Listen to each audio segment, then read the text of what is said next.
Hello, Trà Vinh xin chào các bạn. Hôm nay thì mình sẽ làm bánh bò xốp nha. Bánh bò xốp nước cốt dừa, một món bánh quê dân dã mà ăn cực kỳ ngon luôn. Kết hợp với bột và nước cốt dừa, béo thơm đậm đà. Bây giờ thì mời các bạn mình cùng vào bếp để thực hiện.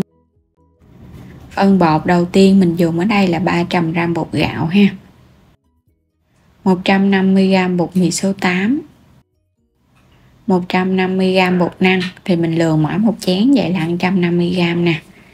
Ba loại bột này mình dùng là tổng cộng 600g và tương đương là 600ml nước cốt dừa mình ép ra từ 400g dừa nạo, 250g đường là một chén 2 muỗng cà phê men khô, và đây là 2 muỗng cà phê bột nở baking powder. Đây là ba loại bột mình dùng nè, thì các bạn có thể dùng giống hoặc là khác cũng được. Men nở và bột nở thì mình cũng dùng hai loại này. Đầu tiên các bạn sẽ cho hết một chén đường vô nha, rồi cho men vô luôn nè. Tiếp theo là mình sẽ cho muối vô, chút xíu muối để cái bánh nó đậm đà hơn. Trộn sơ cái nha. Cái lượng đường này là cái bánh nó có độ béo ngon và độ ngọt đậm đà luôn á. Đây là lượng nước cốt dừa. Nước cốt dừa thì các bạn cũng cho vô hết luôn nha. Tương đương là một lượng bột, một lượng nước cốt dừa, thì cái bánh của mình nó xốp và nó có cái độ mềm ngon. Tại vì trong bột này mình có pha thêm bột mì, cho nên là bột nó phải đặc đặc thì cái bánh nó mới xốp nha. Còn lỏng quá là nó bị chai á. Rồi lần lượt thì các bạn cho bột vô nha, nhưng mà mình cho vô từ từ thôi để trộn cho nó nhanh tan á. Cho trước một lần thì các bạn trộn nó khó tan lắm, mình trộn từ từ vậy nè.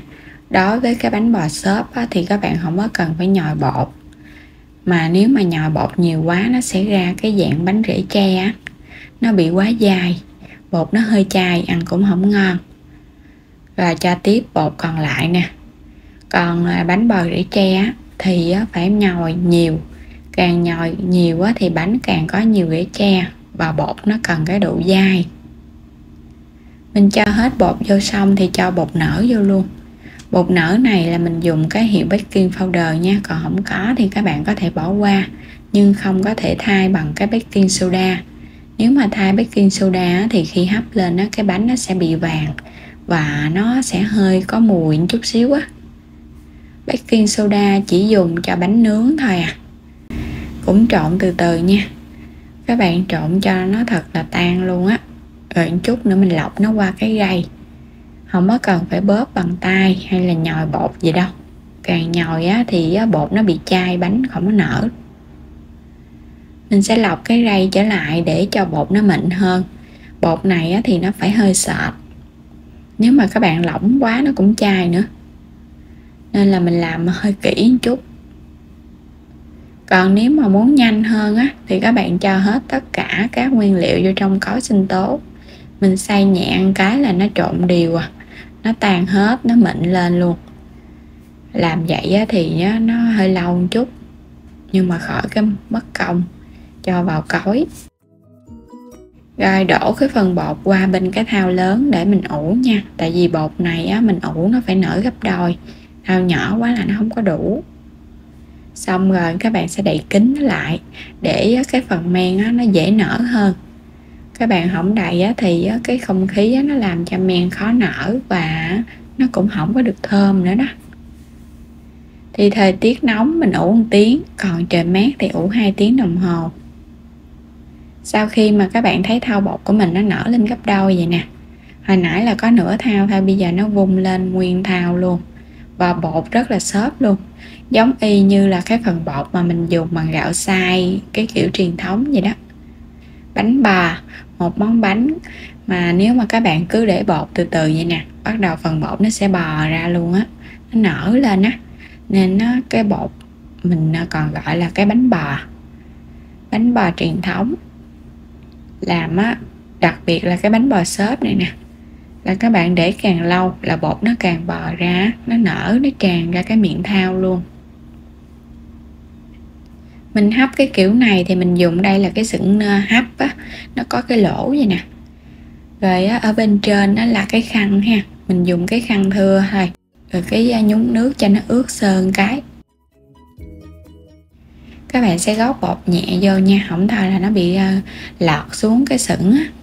Thay vì á, các bạn dùng cái khuôn cũng được nữa, nhưng mà mình làm cái bột dày, đây là cái khuôn cũng to, cho nên là mình làm cái sửng hấp á, nó có cái lỗ thì nó dễ chín bánh và nó xốp hơn.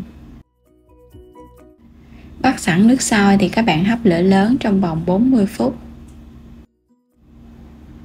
Sau 40 phút á, thì mình tắt bếp luôn nha, và mình mở nắp nhẹ ra.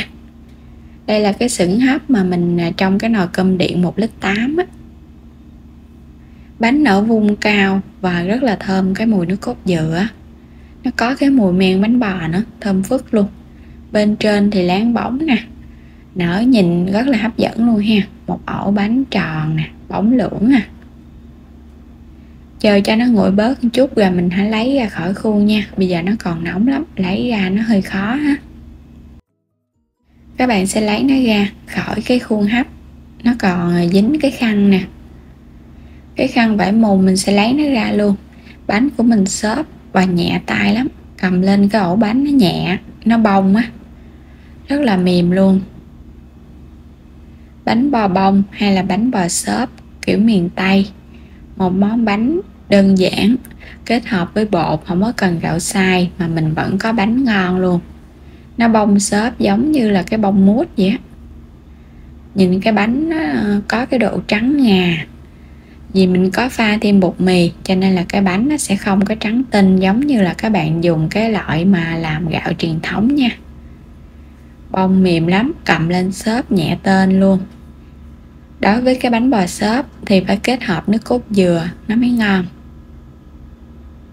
Cái miếng bánh từ trên xuống dưới nó bông mềm, không có bị chai, và có thêm nước cốt dừa cho nên là cái bánh mình cầm lên nó bóng lắm. Nó có cái dầu khi mà mình hấp á, dầu dừa nó ra, cái bánh nó cũng bóng nữa, hấp dẫn ha. Bánh bò này á, thì các bạn ăn nóng hay là ăn nguội gì cũng ngon hết, để sang ngày ăn vẫn ngon luôn nha. Rất là mềm, độ ngọt đậm đà và béo nước cốt dừa lắm. Mình làm nước cốt dừa nhiều quá cho nên là bánh rất là béo, thơm phức, béo ngon. Một món bánh dân dã dễ làm nè ha. Mình kết hợp 3 loại bột để cho ra cái bánh bò ngon mà ai cũng có thể làm thành công, với liều lượng và cái công thức đơn giản. Không có cần các bạn phải có kinh nghiệm, nhưng vẫn có cái bánh bò ngon để thưởng thức rồi. Đến đây thì mình chúc các bạn ngon miệng nha. Vui lòng đăng ký kênh ủng hộ mình. Xin chào và hẹn gặp lại các bạn ở những video tiếp theo.